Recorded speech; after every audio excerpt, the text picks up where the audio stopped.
Good morning friends, welcome to concept of clock. ये जो हमारा सेशन क्लॉक का है ये हिंदी मीडियम में रहेगा। इस सेशन के अंदर हम लोग क्लॉक के बेसिक कॉन्सेप्ट्स को समझेंगे, एज वेल एज क्लॉक का किन किन तरह के क्वेश्चंस में यूज है ये हम समझेंगे।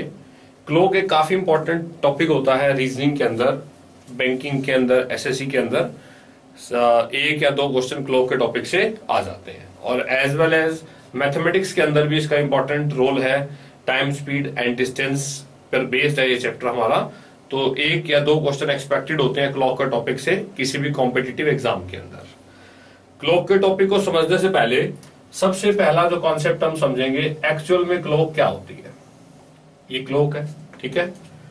क्लॉक में एक क्लॉक हमें 12 आवर शो करती है, ना एएम शो करती है ना पीएम शो करती है। अगर हम एक जनरल क्लॉक की बात करें उसमें कहीं भी एएम पीएम नहीं लिखा होता, ठीक। वो 8 बजाएगी, 7 बजाएगी, 6 बजाएगी, कभी 8 एएम 8 पीएम नहीं लिखा आएगा। 12, 3, 6 और 9 ये बना, ठीक है। क्लॉक में वैसे तो 3 हैंड्स होते हैं, मिनट हैंड है, आवर हैंड है और सेकंड हैंड है, ठीक है। बट प्रैक्टिकली हम यहाँ पर 2 हैंड्स से रिलेटेड क्वेश्चंस करते हैं। फर्स्ट होता है मिनट हैंड और आवर हैंड।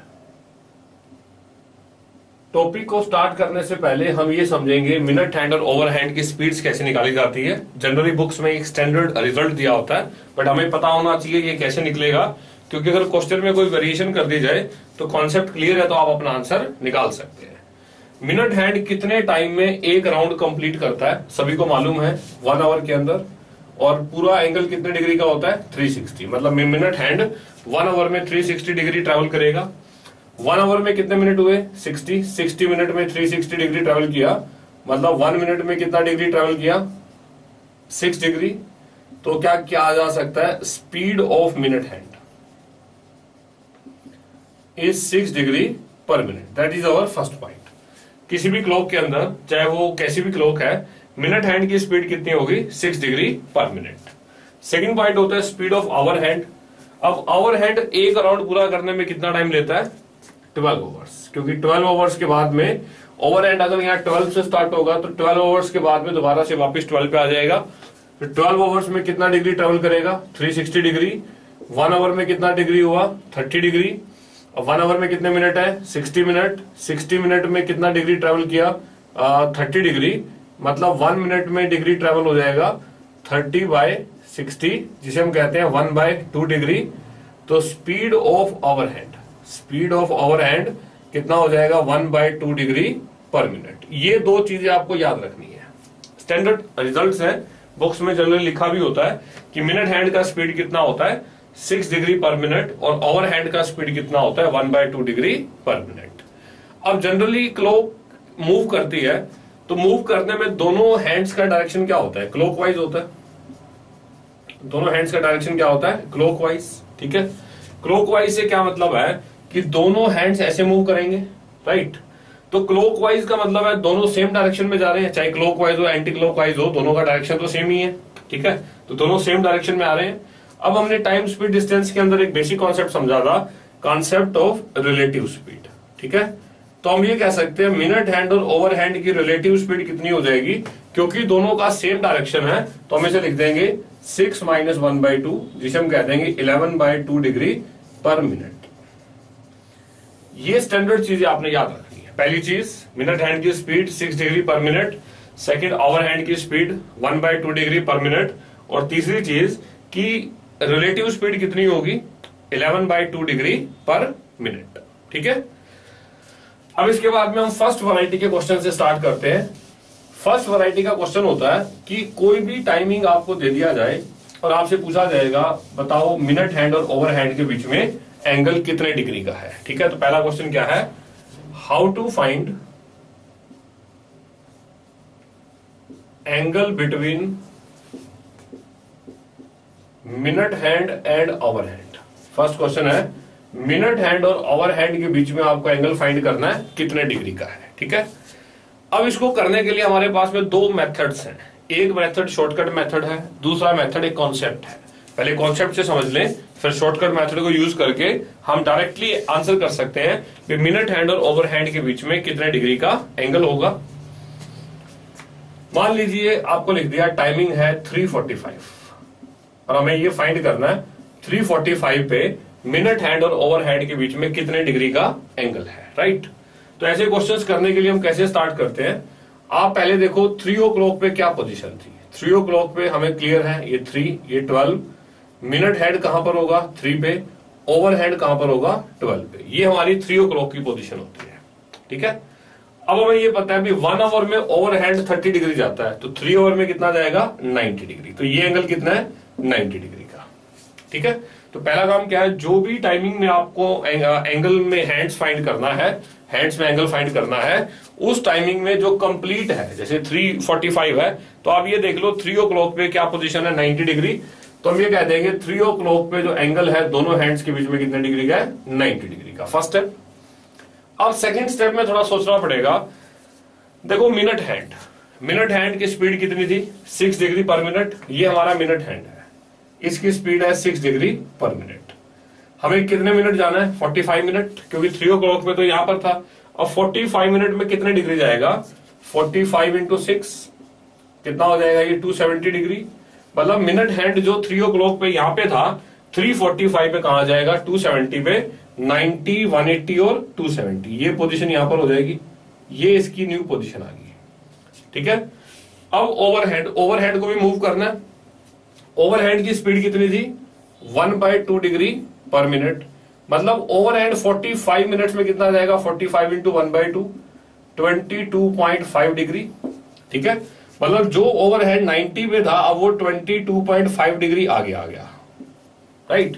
मतलब 90 प्लस 22.5 कितना हुआ ये हमारा बन गया 112.5 डिग्री। मतलब आप ये कह सकते हैं अगर इस बेस से कंपेयर किया जाए तो ओवरहैंड का 345 एंगल कितना है 112.5 डिग्री और मिनट हैंड का एंगल कितना है 270 डिग्री। हमें ये एंगल फाइंड करना है, ठीक है। तो इस एंगल को आप कैसे फाइंड करेंगे, आप 270 में से 112.5 डिग्री को माइनस कर दीजिए, राइट।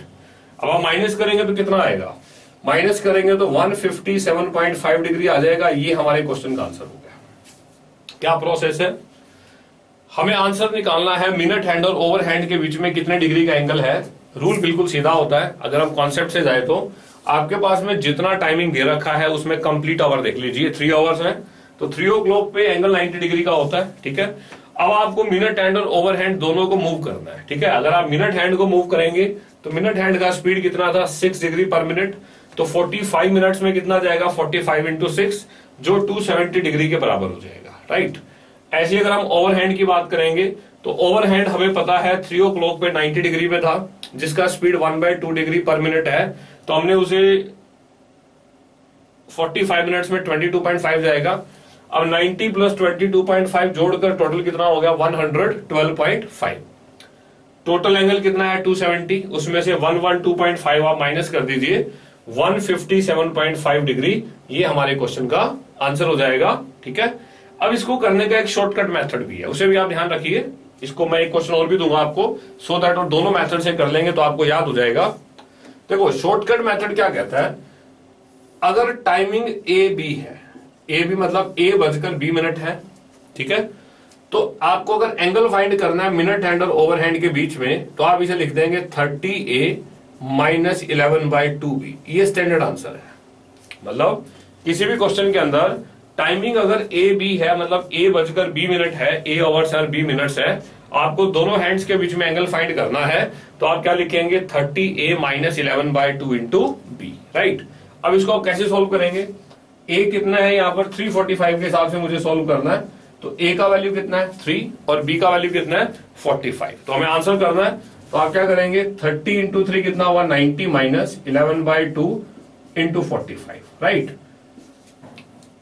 चाहे आप एलसीएम लेना चाहे एलसीएम ले लो या उसे अलग से सोल्व कर लो, तो राइट इट एज 90 माइनस, ठीक है, 11 5 55 5 कैरी 5 44 और 5 49 डिवाइड बाय 2, ठीक है। तो ये हो जाएगा 90 माइनस, यहां आप सोल्व कर दीजिए 247.5 माइनस करके आ जाएगा माइनस 157.5, क्योंकि मॉडुलस का साइन है तो मॉडुलस के साइन से वैल्यू हमेशा पॉजिटिव लेंगे जो हमारी सेम 157.5 डिग्री के इक्वल बन जाएगी।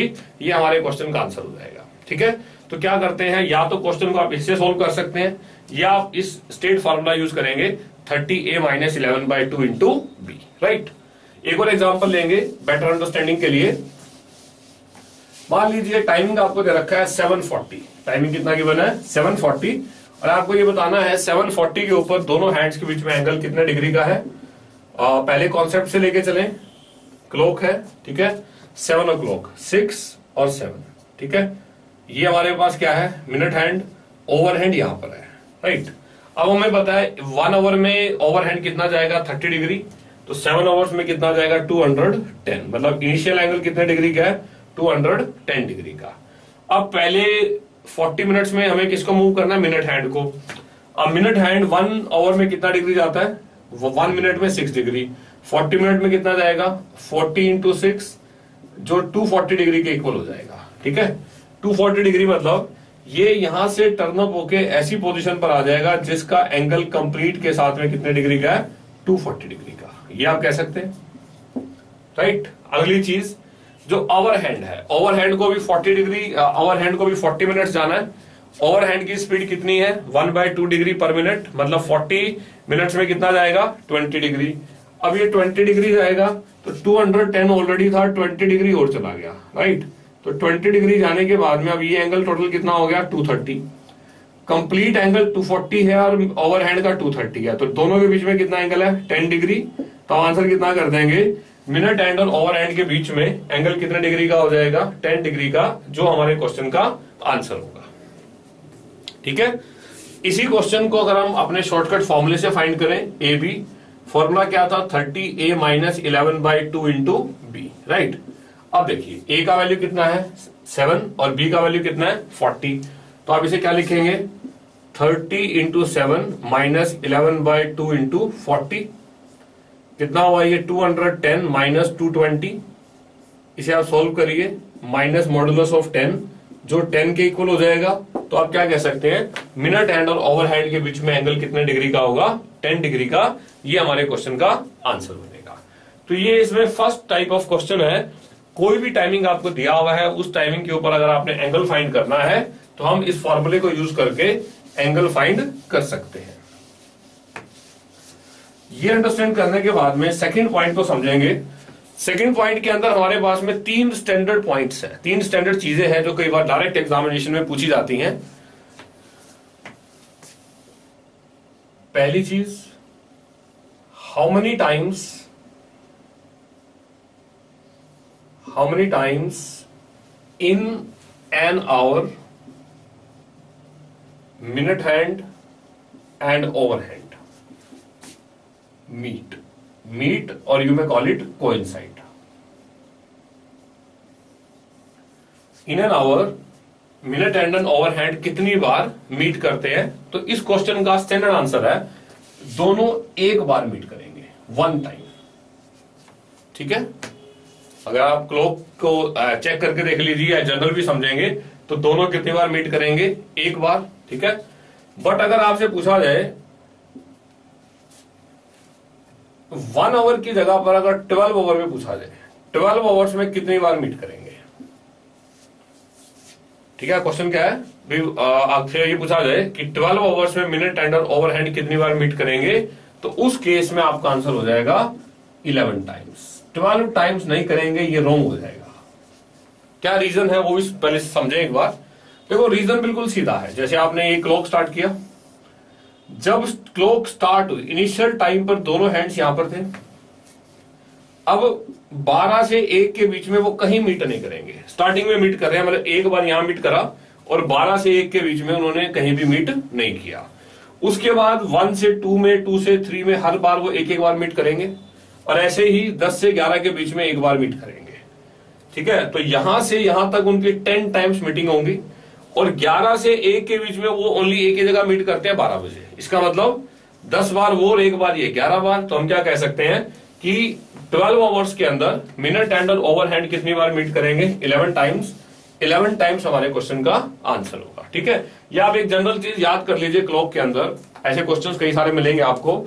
जो चीज एक आवर में एक बार हो रही है वो 12 घंटों में हमेशा 11 बार होगी क्लॉक के अंदर, और जो चीज 1 आवर में 2 टाइम्स हो रही है वही चीज 12 आवर्स में 22 टाइम्स होगी, right.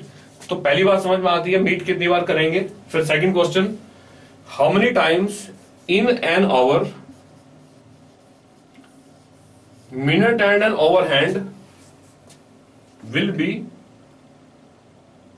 Opposite to each other. कितनी बार एक दूसरे के अपोजिट होंगे, ठीक है। तो 1 आवर में वो एक बार अपोजिट होते हैं। 1 आवर में कितनी बार अपोजिट होते हैं? वंस। तो यही अगर आपसे 12 आवर्स का पूछा जाए तो आंसर कितना हो जाएगा? 11 टाइम्स, ठीक है। फिर आपसे पूछा जाए how many times minute and an hour hand will be in a straight line. एक स्ट्रेट लाइन में कितनी बार होंगे? एक स्ट्रेट लाइन में कितनी बार होंगे, ठीक है। अब आप सोच के देखिए, दो चीजें अगर स्ट्रेट लाइन में है, जब वो अपोजिट है तो भी स्ट्रेट लाइन में है, और जब वो कोइंसाइड कर रही है तो भी स्ट्रेट लाइन में है, ठीक है। इसका मतलब अगर हम स्ट्रेट लाइन में बात करें तो 1 आवर में कितनी बार स्ट्रेट लाइन में होंगी? 1 आवर में कितनी बार होंगी? 2 टाइम्स, क्योंकि जब जहां मीट कर रही है तो भी स्ट्रेट लाइन में है, अपोजिट है तो भी स्ट्रेट लाइन में है। तो 12 आवर्स में कितनी बार स्ट्रेट लाइन में होंगी? 12 आवर्स में कितनी बार होंगी? 22 टाइम्स, ठीक है। ऐसे ही अगर आपसे पूछा जाए मिनट एंड और ओवरहैंड 1 आवर के अंदर कितनी बार 90 डिग्री का एंगल बनाएंगे? कितनी बार they will make an angle of 90 degree या 100 डिग्री, कोई भी एंगल आपको दे दिया जाए, ठीक है। तो इसका आंसर 2 टाइम्स है। इसका कितना आंसर है? 2 टाइम्स। कोई भी एंगल मेक करेंगे तो कितनी बार बनाएंगे? ट्वाइस। और 12 आवर्स में उसी चीज को कितनी बार बनाएंगे? 22 टाइम्स। दोबारा समझिए क्या बताया मैंने आपको। किसी भी क्वेश्चन के अंदर मिनट एंड और ओवरहैंड के स्टेटमेंट के अंदर जहां आपसे क्वेश्चन इस तरह से पूछा जाए कि 1 आवर में कितनी बार मीट करेंगे, तो आंसर कितना होगा? They meet for once. 12 hours में कितनी बार मीट करेंगे? 11 टाइम्स, ठीक है। ऐसे ही 1 आवर में कितनी बार अपोजिट होंगे? वंस। 12 आवर्स में कितनी बार अपोजिट होंगे? 11 टाइम्स, ठीक है। फिर आपसे पूछा जाए कितनी बार स्ट्रेट लाइन में आएंगे 1 आवर के अंदर, तो 1 आवर के अंदर स्ट्रेट लाइन आने में 2 बार 2 टाइम्स। क्यों? जब वो अपोजिट है तो भी स्ट्रेट लाइन में है, ठीक है। जब मीट करे तो भी स्ट्रेट लाइन में है। और 12 आवर्स में कितनी बार आएंगे? 22 टाइम्स। सिमिलरली अगर आपसे एंगल पूछा जाए 1 आवर में कितनी बार 90 का बनाएंगे? ट्वाइस। और 2 आवर में कितनी बार 12 आवर्स में कितनी बार बनाएंगे? 22 टाइम्स। तो एक बार आईएएस एग्जामिनेशन के अंदर, सीसेट के अंदर ये सब क्वेश्चन पूछे गए थे आपसे भी कितनी बार वो आपस में मीट करते हैं या कोइंसाइड करते हैं। नेक्स्ट पॉइंट जो हमारे पास में है, इस पॉइंट के अंदर हम ये समझेंगे हमें कोई पर्टिकुलर टाइमिंग निकालनी है। जैसे हमने ये तो देख लिया कि 1 आवर में वो एक बार मीट करते हैं, ठीक है, बिटवीन 7 to 8, 8 to 9। बट अब क्वेश्चन ये है at what exact time they will meet, कितने बजे वो आपस में मीट करेंगे, ठीक है। तो let us start to answer this type of questions. First statement है between 8 to 9 at what time both hands will meet या coincide। 8 to 9 के बीच में कितने बजे एग्जैक्ट टाइमिंग निकालना है, क्योंकि ये तो हमें क्लियर है अभी एक बार कोइंसाइड करेंगे। अब क्वेश्चन ये है वो कितने बजे कोइंसाइड करेंगे। ऐसे क्वेश्चन का आंसर करने के लिए जो बेटर अप्रोच है आपकी बेसिक अप्रोच। कैसे? अब ये समझो सिंपल, 8 to 9, 8 o'clock पे एंगल कितने डिग्री का होता है? 6, 7 और 8 हमें मालूम है कितने डिग्री का होगा? 240 डिग्री का, क्योंकि 1 आवर में कितना होता है? 30 और 8 आवर्स में कितना हो जाएगा? 240। पहली चीज, ठीक है। अब इस मिनट हैंड को ओवर हैंड को मीट करना है, ठीक है। अब आपको पता है what is the speed of minute hand. Minute hand की स्पीड कितनी थी? 6 डिग्री पर मिनट। ओवर हैंड की स्पीड कितनी थी? 1/2 डिग्री पर मिनट। अब ये बेसिक टाइम स्पीड का क्वेश्चन है। दो चीजों के बीच में डिस्टेंस कितना है? 240। जो फास्टर है उसकी स्पीड कितनी है? 6। स्लोअर की स्पीड कितनी है? हाफ। और दोनों की सेम डायरेक्शन है। क्वेश्चन को अगर ऐसे समझे कि मिनट हैंड और ओवर हैंड मान लीजिए 2 पर्सन है, 2 आदमी है, दोनों के बीच में कितना डिस्टेंस है? 240 का। और मिनट हैंड की स्पीड कितनी है? 6। ओवर हैंड की स्पीड कितनी है? हाफ। अब मिनट हैंड को ओवर हैंड को कैच करना है और दोनों की सेम डायरेक्शन है, तो कितने टाइम के बाद में मिनट हैंड ओवर हैंड को कैच करेगा? सिंपल, 240 बाय रिलेटिव स्पीड 6 - 11/2, जिसे हम लिख देंगे 240 डिवाइडेड बाय 11/2 या 480 डिवाइडेड बाय 11, मतलब कितने टाइम के बाद मिनट हैंड ओवर हैंड को कैच करेगा 480 बाय 11 मिनट्स के बाद में। अब क्वेश्चन में हमें थोड़ा सा एग्जैक्ट आंसर करना होता है, तो आप 480 को 11 से डिवाइड करिए। 11 4 पे जाएगा 44, 40 3 पे जाएगा 33, 7 बाय 11 कितना बना 43, 7 बाय 11। ठीक है, मतलब हमारे क्वेश्चन का आंसर क्या हो जाएगा, कितने टाइम के बाद मीट करेंगे 843, 7 बाय 11। ये हमारे क्वेश्चन का आंसर बनेगा। मेरे हिसाब से पॉइंट क्लियर है। ऐसे हर क्वेश्चन करने का सेम तरीका, बिल्कुल सीधा। आप ये देखो स्टार्टिंग में क्या पोजीशन थी, अगर आपको मान लीजिए इसी क्वेश्चन को मैं कहूं बिटवीन 6 to 7 या बिटवीन 5 to 6, जैसे मान लीजिए इस क्वेश्चन को कहें कि 5 और 6 के बीच में at what time both hands will meet. अब आप ये देखो 5 o'clock पे क्या पोजीशन थी 150 डिग्री, क्योंकि 5 o'clock पे दोनों हैंड्स के बीच में एंगल कितने डिग्री का होता है 150 डिग्री का, डिवाइडेड बाय रिलेटिव स्पीड। तो आप इसे लिख देंगे 150 डिवाइडेड बाय 11 बाय 2, सोल्व करिए 300 बाय 11, तो आंसर कितना हो जाएगा 5। अब 300 बाय 11 को हम इजिली सोल्व कर सकते हैं। 11 कितने में जाएगा 2 पे, 22 80, 7 3 बाय 11, तो आंसर कितना हो जाएगा 527 3 बाय 11। ये हमारे क्वेश्चन का आंसर बन गया। मतलब 5:27 और 3 बाय 11 को आप सेकंड्स में कन्वर्ट कर सकते हैं as per to your need. यहां से हम अपने क्वेश्चन का आंसर फाइंड कर सकते हैं, राइट। तो ऐसा कोई भी स्टेटमेंट जहां में मीटिंग का टाइम निकालना है, एग्जैक्ट टाइम निकालना है, आप इस तरह से सोल्व करेंगे। इसके बाद सेकंड टाइप क्वेश्चन के अंदर हम एंगल से रिलेटेड क्वेश्चन करते हैं। अभी हमने देखा कि 90 डिग्री 2 बार बनेगा, ये हमें क्लियर है। 90 डिग्री कितनी बार बनेगा 2 बार, ठीक है। क्वेश्चन आपसे ये पूछा जाए बिटवीन 4 to 5, ठीक है। फाइंड द टाइमिंग्स निकालिए। Find the timings eight which the two hands will make an angle of 90 degree. 4 और 5 के बीच में आप टाइमिंग निकालो, जिस टाइमिंग के अंदर दोनों हैंड्स के बीच में 90 डिग्री का एंगल होगा, राइट। अब आप पहले ये समझो 4 o'clock पे क्या पोजीशन होती है क्लॉक की 120 डिग्री। मान लीजिए क्लॉक है, जिस ये पॉइंट यहां पर है, ठीक है, 6 3, ये 4 है। 4 o'clock पे एंगल कितना है 120 डिग्री का, राइट। अब अगर 90 बनाना है, क्योंकि इसकी स्पीड फास्ट है, एक बार 90 बनेगा बैक साइड से, मतलब ये थोड़ा सा आगे जाएगा और एक बार 90 बनेगा बैक साइड से ऐसे, ठीक है। तो इस 90 बनाने के लिए इस ओवर हैंड को कितने डिग्री, इस मिनट हैंड को कितने डिग्री आगे आना पड़ेगा 30 डिग्री, क्योंकि स्टार्टिंग में दोनों हैंड्स के बीच में एंगल कितने डिग्री का है 120। अब 120 से हमें उस एंगल को कितने डिग्री का करना है 90 डिग्री का, मतलब 30 डिग्री आगे आना पड़ेगा। इसका मतलब क्वेश्चन क्या बना कि 30 डिग्री को ट्रेवल करना है और दोनों की क्या लेनी है रिलेटिव स्पीड। और कितनी रिलेटिव स्पीड है 11/2, सोल्व हो गया कितना बना 60/11, राइट। तो पहला आंसर हो गया 4:60/11 को कन्वर्ट कर लीजिए 5/11। तो फर्स्ट का आंसर कितना बना 4:05 और 5/11 जो मिनट्स हैं, इसके ऊपर दोनों हैंड्स आपस में 90 डिग्री का एंगल बनाएंगे। ये हमारा पहला आंसर बना। फिर दोबारा से 90 बनाना है, क्योंकि एक ओवर में 2 बार 90 बनेगा। सेकंड टाइम 90 बनाने के लिए पहले मिनट हैंड ओवर हैंड को मीट करेगा। अब मीट करेगा तो उसके लिए कितने डिग्री जाना है उसे 120 डिग्री, क्योंकि इनिशियल एंगल कितने का है 120 का। अब मीट करने के बाद फिर वो 90 डिग्री आगे जाएगा, ठीक है। अब मीट करने के बाद वो 90 डिग्री आगे जाएगा। अब 120 + 90 जोड़ के कितना हो गया 210। तो आप ये बताएंगे भी जब सेकंड टाइम मीट करने के लिए मिनट हैंड को ओवर हैंड से 210 डिग्री ज्यादा जाना पड़ेगा। तो क्या आंसर कर देंगे 210 डिवाइडेड बाय 11/2, जो क्या बन जाएगा 420/11, राइट। इसको सोल्व कर दीजिए। 11 will go on 3, 33, 90, 8, 2/11। तो आंसर क्या हो जाएगा 438 2/11। ये हमारे क्वेश्चन का आंसर बना।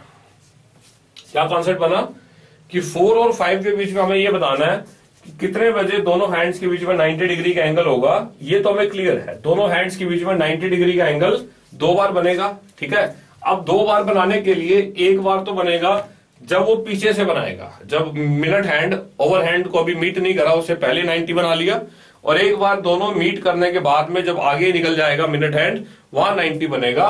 तो इस तरह से कोई भी स्टेटमेंट है जहां किसी पर्टिकुलर स्पेसिफिक एंगल की बात की जाए, तो आप इस बेसिक कॉन्सेप्ट से अगर आप जाएंगे तो आंसर में कहीं कोई मिस्टेक नहीं आएगी। डिवाइड आपको हमेशा रिलेटिव स्पीड से करना है, क्योंकि क्लॉक के अंदर मिनट हैंड और ओवरहैंड दोनों हमेशा सेम डायरेक्शन में जाते हैं, ठीक है, क्लॉकवाइज होते हैं। तो इसका मतलब क्या करेंगे, आप ऐसे आंसर निकालेंगे, राइट। इसके बाद नेक्स्ट टाइप के क्वेश्चंस होते हैं, नेक्स्ट वैरायटी ऑफ क्वेश्चन, जहां पर क्लॉक टाइम गेन करती है या टाइम लूज करती है, ठीक है। जैसे 2 क्लॉक्स है हमारे पास में, हमें गिवन है first clock per hour 10 minutes gain कर रही है और second clock per hour 5 minutes lose कर रही है, ठीक है। अब गेन करे या फास्ट चले, दोनों का एक ही मतलब है। ये ऐसा भी कह सकता था इट गोज फास्ट, ठीक है, और इसके बारे में कह सकता है it goes slow, meaning of both is same, right. Clock अगर फास्ट चले या क्लॉक स्लो चले, तो अगर फास्ट चल रही है मतलब क्लॉक टाइम गेन कर रही है, अगर क्लॉक स्लो चल रही है मतलब टाइम लूज कर रही है, राइट। क्वेश्चन ये है, अगर 3 o'clock पे उनका सेम टाइम था, मान लीजिए 3 o'clock पे दोनों क्लॉक सेम टाइम शो कर रही थी, after how many hours they show the same time again, ये हमारा क्वेश्चन है। अगर 3 बजे दोनों का सेम टाइम था, तो कितने आवर्स के बाद में दोबारा से दोनों क्लॉक सेम टाइम शो करेंगी, ये हमारा क्वेश्चन है, ठीक है। अब समझो, अगर हम जनरल समझें, मान लीजिए एक क्लॉक तो राइट है जो 3 o'clock पे थी, सेकेंड क्लॉक जो गेन करती है और थर्ड क्लॉक जो लूज करती है, ठीक है। 1 आवर के बाद में क्या पोजीशन थी, एक्चुअल जो क्लॉक ठीक थी वो तो 4 ही दिखाएगी। अब जो क्लॉक गेन कर रही है वो कितना दिखाएगी, 4:10, और जो लूज कर रही है कितना दिखाएगी, 3:55, ठीक है। मतलब 1 आवर में डिफरेंस कितना पड़ा, 1 आवर के अंदर कितना डिफरेंस पड़ा, 15 मिनट्स का। क्या कह सकते हैं आप, what we can say, 1 our के अंदर दोनों क्लॉक्स के बीच में जो टाइमिंग का डिफरेंस है किसके इक्वल है, 15 मिनट्स का, ठीक है। अब क्योंकि दोनों को सेम टाइम शो करना है, अब यहां कई बार डाउट क्रिएट हो जाता है, दोनों को अगर सेम टाइम शो करना है तो उनके बीच में कितना गैप होना चाहिए। देखिए, मैंने आपको स्टार्टिंग में बताया, अगर हमारे पास में कोई भी क्लॉक है, किसी भी क्लॉक में AM PM नहीं होता, किसी भी क्लॉक में ओनली टाइमिंग की बात होती है। 3 o'clock है, 4 o'clock है, 6 o'clock है, 7:30 है, उसमें कहीं भी AM PM के बारे में कोई मेंशन नहीं होता। दैट मीन्स मान लीजिए एक क्लॉक आज 4 o'clock दिखा रही है, ठीक है, वही क्लॉक 12 आवर्स के बाद भी क्या दिखा सकती है, 4 दिखा सकती है, 24 के बाद भी कितना दिखा सकती है, 4। बट क्वेश्चन ये है, कितने टाइम के बाद में पहली बार दोबारा से उन्होंने सेम टाइम दिखाया। इसका मतलब क्या करेंगे, हम ये देखेंगे कितने टाइम में दोनों क्लॉक्स के बीच में 12 आवर्स का डिफरेंस आ जाएगा। क्या देखेंगे, कितने टाइम के बाद में दोनों क्लॉक्स के बीच में टाइमिंग में 12 आवर्स का डिफरेंस आ जाएगा, ठीक है। तो आप क्या कह सकते हैं, 15 मिनट का डिफरेंस आने में कितना टाइम लगता है, 1 आवर। ये हमने यहां देख लिया, बिटवीन 3 से 4 के बीच में 1 आवर के अंदर कितना डिफरेंस आ रहा है, 15 मिनट्स का, राइट। अब हमें डिफरेंस कितना करना है, 12 आवर्स का। तो 15 मिनट का डिफरेंस आ रहा है 1 आवर में, 1 आवर का डिफरेंस आने में कितना टाइम लगेगा, 4 आवर्स, और 12 आवर का डिफरेंस आने में कितना टाइम लगेगा, 48 आवर्स। तो हमारे क्वेश्चन का आंसर कितना हो जाएगा, answer to our question is said to be 48 hours. मतलब 48 आवर्स के बाद में, तो हम क्या कह सकते हैं, 48 आवर्स के बाद में दोनों क्लॉक फिर से सेम टाइम शो करेंगी, ये हमारे क्वेश्चन का आंसर हो जाएगा, ठीक है। अगर यहां AM या PM दिया होता, अगर यहां पर AM या PM दिया होता और आपसे ये पूछा जाता कितने टाइम के बाद में वो AM या PM होना चाहिए, जैसे मान लीजिए 3 AM है, तो आपसे पूछे भी कितने टाइमिंग के बाद में वो सेम टाइमिंग हो और वो सेम पॉइंट का हो, AM हो या PM हो, तो वहां पर फिर हम 12 की जगह 24 आवर्स कर लेते हैं, क्योंकि 24 आवर्स के गैप में मान लीजिए एक क्लॉक 3 AM दिखा रही है, अगर दूसरी क्लॉक के साथ उसके टाइमिंग का डिफरेंस 24 आवर्स है तो ऑब्वियस सी बात है दूसरी क्लॉक भी कितना टाइम दिखाएगी, 3 AM ही दिखाएगी। तो इस तरह का क्वेश्चन एग्जामिनेशन में कई बार पूछा जा सकता है। सिमिलरली कई बार क्वेश्चंस आते हैं जहां पर क्लॉक टाइम गेन करती है या लूज करती है और उससे रिलेटेड क्वेश्चन हो जाता है। जैसे फॉर एग्जांपल हमें कहता है let us have a question, a clock gains 10 minutes per hour, ये आपको गिवन है at 3 PM on Monday, it set right and started right. Now point is after few days when it was checked,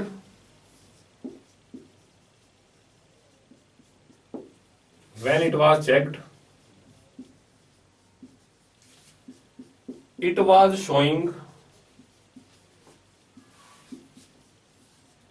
3 PM Wednesday. Now the question is, what is the exact time at that time? उस time पर exact time कितना था? ठीक है, अब देखो ये थोड़ा सोचने का क्वेश्चन है, कई बार बच्चे गलती कर जाते हैं जल्दी में। अगर तो आपसे क्वेश्चन ये होता कि 3 बजे वेडनेसडे को क्लॉक कितना टाइम दिखा रही थी, तो बहुत आसान क्वेश्चन है। क्वेश्चन क्या होता अगर 3 बजे वेडनेसडे को क्लॉक कितना टाइम दिखा रही थी, तो हमें पता है भाई 1 आवर में कितना गेन करती है, 10 मिनट्स का, तो 1 आवर गेन करने के लिए 6 आवर्स लगेंगे और 48 घंटे हो रहे थे। ठीक है, तो 8 आवर्स गेन करती, इसमें 8 ऐड कर देते, आंसर हो जाता। ठीक है, बट यहाँ क्वेश्चन अलग है। यहाँ क्वेश्चन ये है क्लॉक 3 PM दिखा रही है, क्लॉक 3 PM दिखा रही है वेडनेसडे का, हमें एग्जैक्ट टाइम निकालना है। ठीक है, मतलब टाइमिंग तो 3 PM से कम ही होना चाहिए क्योंकि क्लॉक तो फास्ट चल रही थी। तो ऐसे क्वेश्चंस को हम किस तरह करते हैं, ऐसे क्वेश्चंस को हम ऐसे करेंगे, मान लीजिए clock 10 minute per hour gain करती है, मतलब 1 आवर में कितना गेन करती है, 1/6 आवर्स, राइट, क्योंकि 10 मिनट्स कितना हो गया, 1/6 आवर्स, तो 1 + 1/6 कितना हो गया, 7/6। मतलब अगर क्लॉक 7/6 आवर्स शो कर रही है तो एक्चुअल टाइम कितना है, 1 आवर। Are you agreed? बात समझ में आई? मतलब अगर क्लॉक, क्योंकि 10 मिनट्स गेन कर रही है, 10 मिनट्स गेन का मतलब क्या है कि 1 में हम 1/6 ऐड कर लेंगे, कितना हो जाएगा, 7/6 हो जाएगा। तो अगर 7/6 आवर क्लॉक शो करती है तो एक्चुअल टाइम कितना है, 1 आवर। ये बात हम कह सकते हैं। अब इसके हिसाब से, क्योंकि 3 PM मंडे से 3 PM वेडनेसडे में कितना टाइम हुआ, 48 आवर्स, तो क्लॉक 48 आवर शो कर रही है, हमें एक्चुअल टाइम निकालना है। तो 1 आवर शो करेगी तो एक्चुअल कितना होगा, 6/7, 48 आवर्स हो गए तो एक्चुअल कितना हो जाएगा, 6/7 × 48, राइट। इसको आप सोल्व कर लीजिए, 6 8 48, 8 कैरी 4, 24 और 4 28, डिवाइड बाय 7। ठीक है, 7 कितने में जाएगा, 7 विल गो ऑन 3 या 7 विल गो ऑन 4, 28, देन 1/7।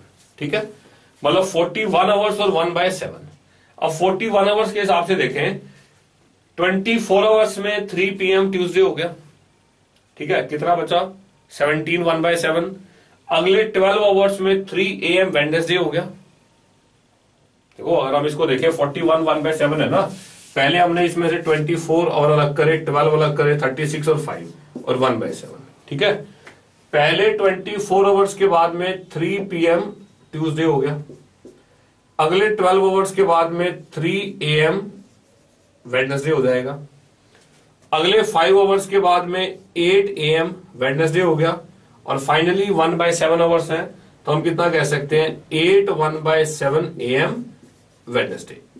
ये एक्चुअल टाइम शोन है, और 1/7 आवर्स को अगर आप मिनट्स में बदलना चाहें कोई प्रॉब्लम नहीं है, हम क्या करेंगे, 60/7 कर लेंगे, 60 से मल्टीप्लाई 7 8 56, अप्रोक्सीमेट 8 मिनट हो जाएगा। तो क्या आंसर कह देंगे, 8:08 जो है वो क्लॉक एक्चुअल में होता टाइम, जब क्लॉक कितना शो कर रही है, 3 PM वेडनेसडे। मेरे हिसाब से क्वेश्चन समझ में आया, ठीक है। तो इसमें कंफ्यूज नहीं होना है, आपने क्वेश्चन को लैंग्वेज को समझना है। क्वेश्चन की लैंग्वेज से दो बातें इन्फर हो सकती हैं, या तो ये इन्फर हो सकता है भी क्लॉक कितना टाइम दिखा रही थी, तो क्लॉक अगर दिखा रही है 3 PM तो मतलब जो एक्चुअल टाइम है वो उससे कम है, क्योंकि क्लॉक हमारी टाइम गेन कर रही है, राइट। और अगर इसकी जगह पर ये होता भी एक्चुअल में 3 PM है और आपको ये बताना है भी क्लॉक कितना टाइम शो करेगी, तो वहां क्वेश्चन करना हमारे लिए बहुत ही आसान है, वहां कोई प्रॉब्लम नहीं है, हम अपने क्वेश्चन को बिना किसी प्रॉब्लम के इजिली सोल्व कर सकते हैं, राइट।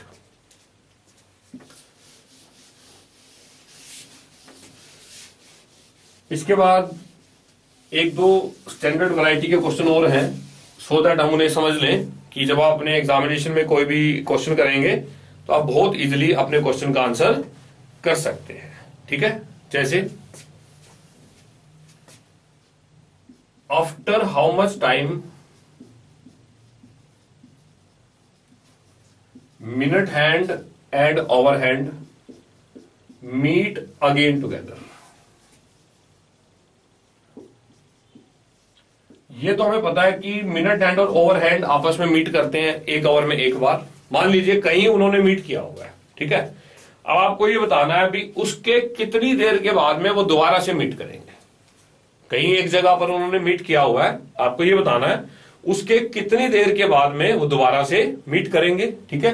अब ऐसे क्वेश्चन का आंसर करने के लिए आप एक बात समझिए सिंपल सी, भी अगर मिनट हैंड को ओवर हैंड से मीट करना है मतलब एक राउंड पूरा चक्कर एक्स्ट्रा काटना पड़ेगा।